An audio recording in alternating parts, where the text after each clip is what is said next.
Miguel. Hi people! We're back with Armine Goes Real and I'm sitting next to Miguel.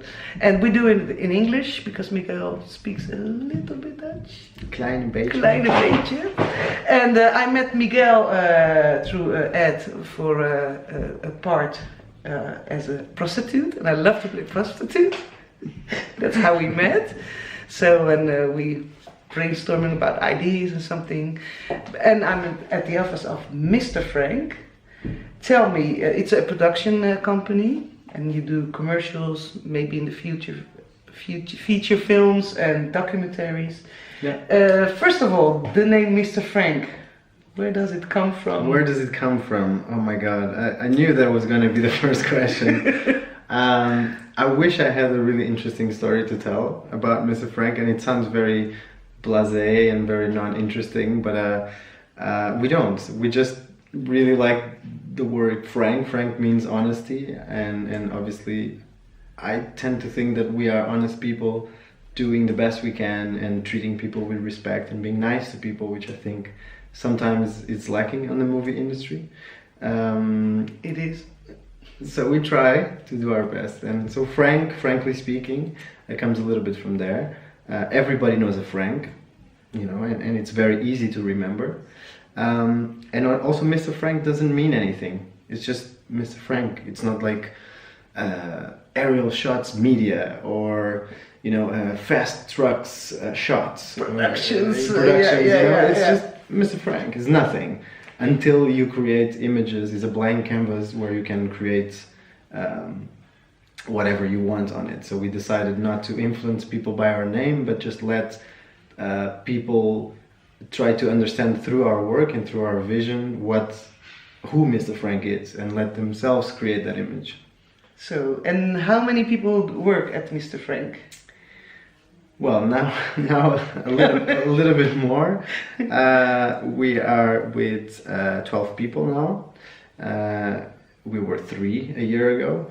So yeah, we're growing really fast and trying to cope with the growth and trying not to make mistakes, trying to still keep to the core values of what we do and how we do things. Yeah. And well, you're Portuguese, you're from Portugal, so you're not born in Amsterdam. No. How did a Portuguese young boy decided to come to Amsterdam and... Yeah, well, I think I fell in love with the weather. And the food or the weather, one of the two. The croquette? Or? Yeah, I think the croquette and the frikandel, the cold, the rain, the shitty winds. Yeah, that's what really made me stay. Yeah, I just fell in love with it. Yeah. Okay. No, I'm just kidding. No, I came 10 years ago, and I was visiting a friend, and then I never left. I just kept staying. But with this idea in your head, or you came? No. I always knew I wanted to do film, but at the time I decided to explore life, because I think that's the best way to be creative and to learn and to gain experience. If you haven't lived, how are you going to tell stories, and how are you going to put up with challenges that life presents you? Everybody has challenges and has difficult times, and if you haven't been through those difficult times before, you're never going to be ready to fight. And in this industry, as you know, it's a constant fights to get money, fights to get projects, fight to get to the end of the project. So you have to have that fighting in you, and so I decided to learn, to experience life, and I think that was the best thing I've ever done. Better than going to university, better than taking any masters or PhD. It was just the school of life. But you studied film in Portugal? No, I came here with 19, so just after high school, and then I did go to school here, but then after 6 months I dropped out, and then because I thought this is ridiculous. I mean, I'm not learning anything. I know more than my teachers. Like, it felt you hear that often. You hear that often. Yeah, right? Yeah, that the teacher are like, they're much further, and the teacher's not even like, and they say, no, it's not good what you do, because they don't understand it, because the students are much further than the teacher himself. Yeah, you heard it often. Yeah, when people ask me, so is going to film school a good thing or a bad thing? I think going to school can only be positive, right? Even if the school sucks. I'm not against the school system. I think going to school is fun if you really are in school to learn something. If you're really there, you're passionate, you really want to learn, then absolutely go to school. If you're there just to have a paper, don't go to school. You know, learn, spend your time somewhere else. But once you are in school, regardless if it's acting school or film school or economics, you should try to challenge yourself. Is the time that you have, that your parents are still paying for you, you don't have to work, you're still living. Enjoy those times. Exactly. I mean, those times are the best. And I think having time to explore yourself, make mistakes, explore your boundaries. I think that's why school is really fun. Like, do really stupid, crazy stuff. Because then in real life it's harder to do that, because it needs money, this, but in school you can. So I think that was how Short, my business partner, and I got where we are today. We just experimented, and yeah. Well, you've grown fast in 1 year, from 3 person to 12. And what are the ideas for now, for the future? For what are you doing now at this moment, or? So right now we just grown quite substantial. So we've now been sort of coping with that, and now that the team is really strong, and we feel that the workflow is really good. Obviously we're constantly trying to do cool, interesting projects, and we have a lot of those lined up, more in terms of experimental, artistic music videos for Mr. Frank. Now I think we're really going to push the boundaries even more.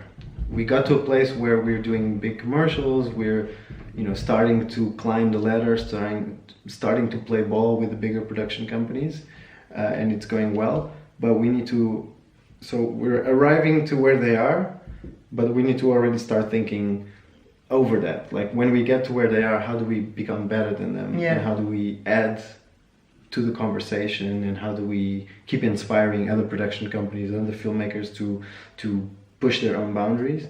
And that has risks in terms of the commercial world, because, well, if you risk a more out there pitch, you might lose. But I think it's something we're willing to try. Live, not just for the money and for your dream. Go for your dream. Always go for your dream. And now we have a sister company. Yeah. Which at the moment it's called Mrs. Frank, just because. Well, so Mr. Frank is married. Yeah. It's Mr. and Ms. Are Frank. they happily married?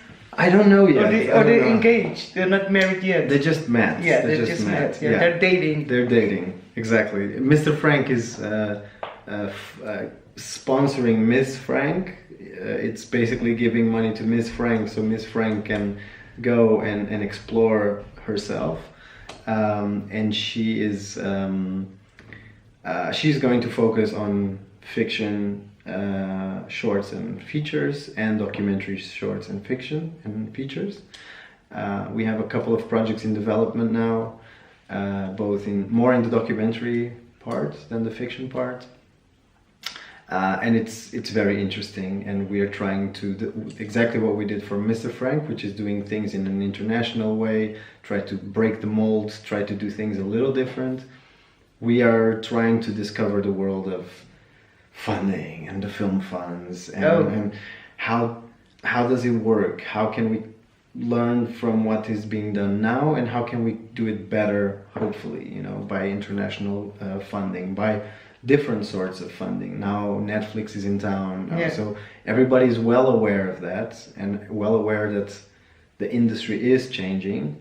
So how do we jump on the boat and help that change? I think. But change is needed in this business also, to make people, that the artists can make what they want. because for I don't know, film fonts, you have to so many lines and restrictions, so some artists cannot really do what they really want, so there must be something to help people get money, but well, I speak Dutch, to make money, and also what they really want to make. It's not just for the audience or the payers or the people who pay, and so it's great that that you're doing. And I think what you just said is really right, because it's not just. Every time I speak to a fellow filmmaker, or an actor, or somebody within the industry, everybody seems to have the same opinion. Like, the way funds are working in the Netherlands, they aren't working. So, and I'm sure it's not the fault from the film funds or the fault from AFK. I mean, I'm sure everybody's trying their best to do the best they can to evolve film and make it better. But somewhere along the lines, I don't know if it's the government or the funds or the production companies or the directors, somewhere we're not taking the best out of these funds that we could take. Yeah. So what I want now, or what are we doing now, is we're learning everything about it. We're trying to understand how it works. We're trying to meet the right people, and just have conversations with them. See question things. Why are things the way they are? And is there something that we filmmakers can do to change them and optimize them? Because as an international living in the Netherlands, as many expats live in the Netherlands, I think it makes total sense to have an international view on media, on film. Of course, but I'm biased because I'm international, so obviously I prefer international than specifically Dutch. When I say Dutch, it's not just about the language. It's about the type of film and how the film is treated. And so our question now and our challenge is, how can we get every production company in Holland, how can we get all the funds together to sit around a table and think, how can we better the film industry of the Netherlands? Because it's very much, for most of the world, the film industry in the Netherlands is non-existent. And I think there's a lot of talented people in the Netherlands. They are. There's a lot of talented actors, there's a lot of talented directors, there's a lot of talented producers. So why are we not putting Holland in the world map? Yeah. Why are we not getting our series in the Netflix? And like, we have to. Well, it's coming now, because I used to hate Dutch movies and Dutch TV series, and last time at Shortcuts there was Dana Nush, sorry, I forgot your last name, it's a difficult name, from Hollands Ho, and I was like, oh, I didn't watch it, but I have to do my homework because I interview people, so I went on YouTube and Chrome and I watched. I was like, wow. You have to see it. It's in Dutch, but it's so great. It's not Dutch, like so it can be done, and they're getting better, and the view is getting wider. But I think, why not get international help from other countries and help each other worldwide? Yeah. I think everybody wants the same thing, to make a beautiful movie. Yeah. That's the goal of everybody who's in this industry. So why don't we help each other? Yeah. Like, maybe they need actors from here, from there. So make it, absolutely. Make it bigger. Don't keep it like this, Yeah. Co-productions as well. And one thing, like, coming from Portugal, which is a small country, which is very much comparable in terms of society to the Netherlands. Because small countries have a tendency to look outside, So for me, the interesting thing is you had the Dutch with the VOC, with basically conquering the world, doing commerce through the four corners of the world, and being the most important and influential traders in the whole globe for centuries. The Portuguese being the first ones to get to Brazil, to discover the routes to India. I mean, we were, as small countries back in the day, we had the idea, we are small, so we have to look outside. We have to conquer the world because we are small, so let's look abroad, let's connect. That's why Portuguese are good at English. That's why Dutch are really good at English, because we were always trading and we were always looking outwards. And then somewhere along the lines, it stopped, and everybody just get lazy, maybe because they had so much money to get lazy and lay back, or maybe like it just now you like Portugal is looking inside, Holland is looking inside, Yeah. even though it's obviously a very multicultural country, but in terms of film, it's very much looking just to 16 million people when there's, you know, however many billions of people in the world. yeah. Which we can reach because there's the talent, there's the money, there's everything is there, there's the knowledge. But there's some Dutch series. They're going now to what was it? Germany. One was France, I think. Sorry if I get it wrong. But anyway, there are Dutch series. They are sending showing on television. Yeah. Are now going abroad. Yeah. So it can be it's possible. Of course, and Yeah. I think everybody is. I'm not the only one. I think everyone in the industry is thinking Yes. exactly the same. Yes. So I feel that maybe the time is right to get everyone together and fight for something Yes. better together. Yes. You know, and not look at each other. Like, And don't leave people out because of their color, because of their whatever, you know. So No, of course. don't be narrow-minded anymore. It's finished now. Those times narrow-minded. Be open-minded. If you're open-minded, you let yourself be open for other people. You get more rich than with money, I believe. Of course. I totally agree with you. And I think these days, thankfully, gender is a huge topic, and everybody's bending their gender, and it's really, it's great. You know, it's fine to be homosexual, it's fine to be transgender, it's fine to be black, yellow, Chinese, whatever. You know, you can be whichever nationality, it's even cool, which is awesome, because if it's cool, it means that everybody, even the mainstream, they will try to talk about these issues because they will give them more viewership, because funds will be like, oh, now it's really trendy to be open Yeah. about gender, for example, and that's the best, because then They have to. all the social Yes. issues are really, well, even if forcefully, because it's not the right intention isn't there, but they have to, so they talk about it. Yeah. And that's great. Well, let's make that change, people. Let's do it. And if there are people here who want to, wow, that's a great idea, you can contact Mr. Frank and Please do. work it out. And Please do. We're always open to receiving ideas, whether there be series or short films or features or documentaries. If you have a story you want to tell, if you want to work with us, if you want to be represented by us. I mean, in whichever way, our doors are always open to conversation. that you don't hear a lot. And to lovely Arminays and blog posts. You have it. Thank you for. Thank you. He's very busy, but he took the time for me to. No, Because we got so always. many plans. Oh, you watch out. Watch out, world. We're coming. You have a webpage so people can see your you work. you can find us at www.hellomrfrank.com or HelloMrFrank.com, and then you can see your work, and you can apply. You can send emails, and if you want to help Mr. Frank or you need some help, let's help each other, people. Well, thank you very much for this interview. Thank you. Bye. Bye.